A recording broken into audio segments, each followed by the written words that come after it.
Good morning, Boker Tov. Good morning, Boker Tov. Welcome back to 10 Minutes of Meaning. Please help yourself to coffee or donuts or l'chaim in honor of the bar mitzvah boy. Very excited to announce we have a new series sponsor for this coming year, sponsored anonymously in memory of Nishmas Alter Shlomo ben Pinchas. Tremendous gratitude to our anonymous sponsor for his support not only of this year, but all that he does for Klal Yisrael around the world. A tremendous Baltztaka. We're very, very grateful to him. We are on the 20th parak of Mesillas Yesharim. The Ramchal has charted a course, how to live our best selves, that began with mindfulness, zehiras, through zrizas, alacrity, and all of the many steps in between. We are learning about chasidus.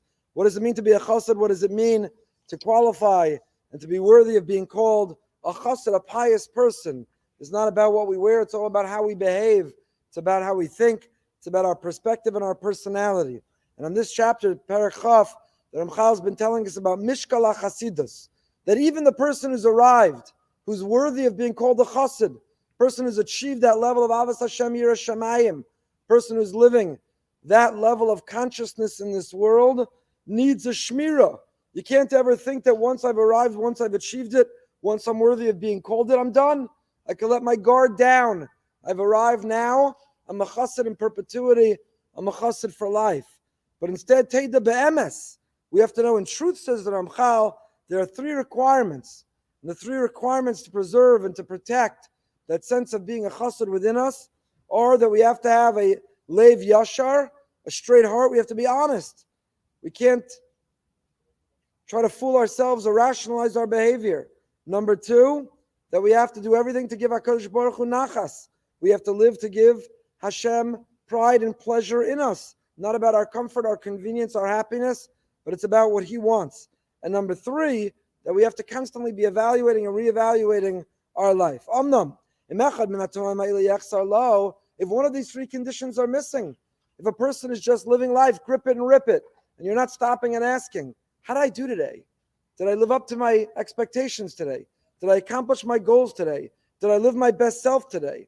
If a person is not constantly aware and evaluating how they're doing, or if a person begins to give in to their own impulse and instinct for their own happiness rather than want to make Hashem happy, give Him nachas, or if a person doesn't have a straight heart, a person becomes crooked in their thinking, a person is manipulative to themselves in their own thinking, lo yagia l'shlemus, וקרוב ליכשל וליפול. Not only will we be incomplete, not only are we unworthy of being called a shalem, but also וקרוב, we're close, ליכשל וליפול, we will fall and we will stumble.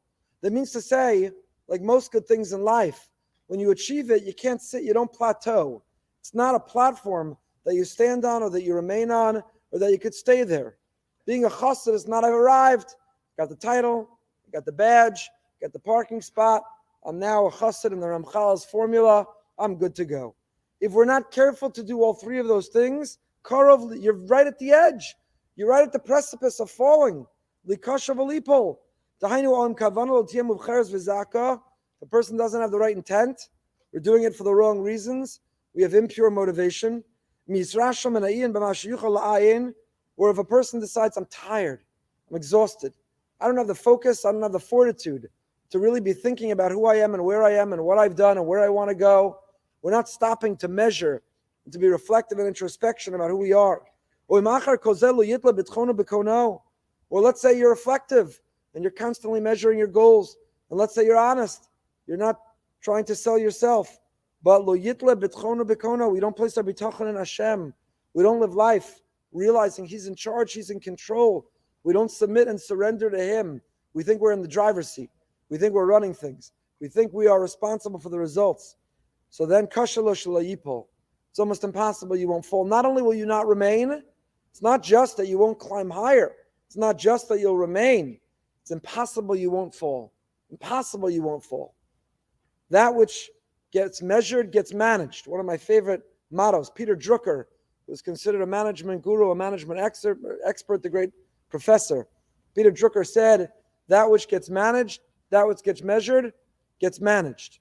If you don't know how you're doing, you don't know where you want to go, you don't know the way to get there, you don't ever ask yourself if you're on the way, then you'll never achieve anything.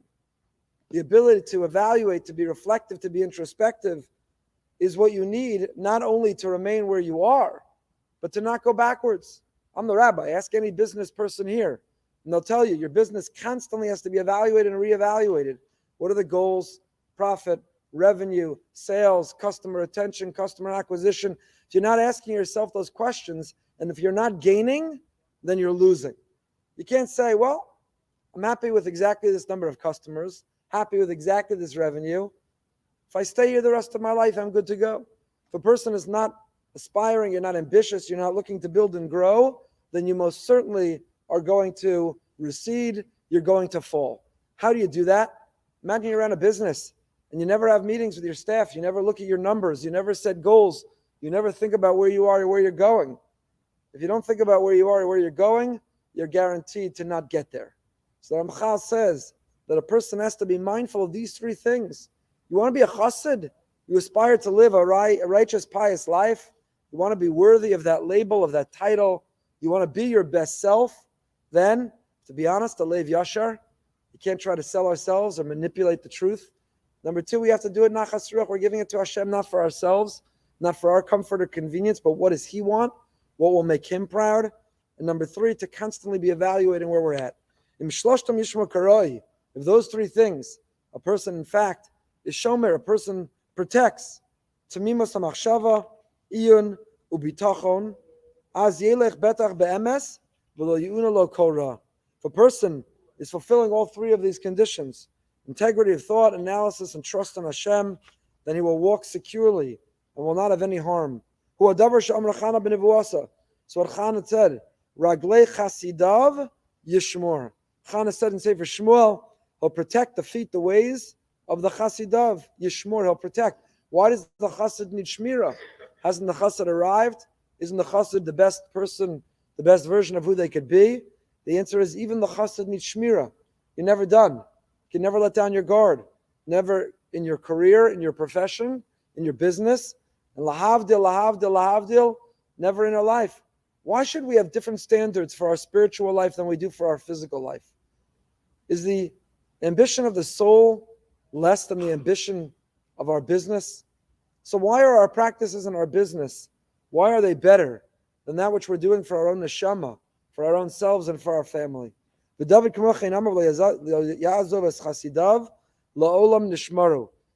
said similarly in Tehillim, he will not forsake his pious ones, they will be eternally protected. That a person has to constantly be asking and evaluating and thinking in these ways. Again, we're used to it. We hopefully do it in other areas and arenas of our life.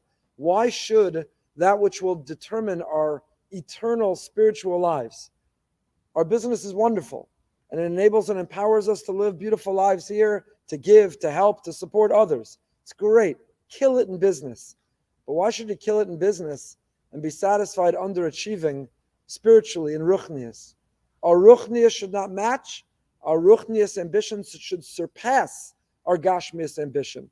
So that same person who's driven, who's motivated, who's hungry, who's got an appetite, who's killing it, is constantly meeting and evaluating and being coached and being better. And then it comes to the neshama, it's good enough. But every time I get to shul is good enough.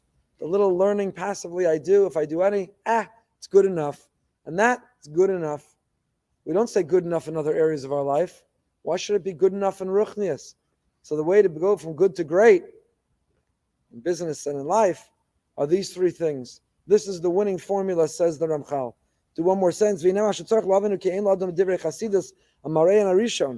person has to know that when you're evaluating what is the correct or righteous thing to do, chasidus, don't just look at first blush. You have to know not only what you're doing right now, but you have to have a certain crystal ball. You have to be able to see a little bit into the future. You have to live with the awareness, what are the consequences? What are the implications of today's decision? Again, lahavdil, in business, the strategic decisions one makes in their business, they ask themselves, what are the implications down the road? What are the consequences of the strategy of this decision? You don't just decide what's good, what's convenient, what's right, what feels good right now. What is its implication? What is the strategic thinking? Because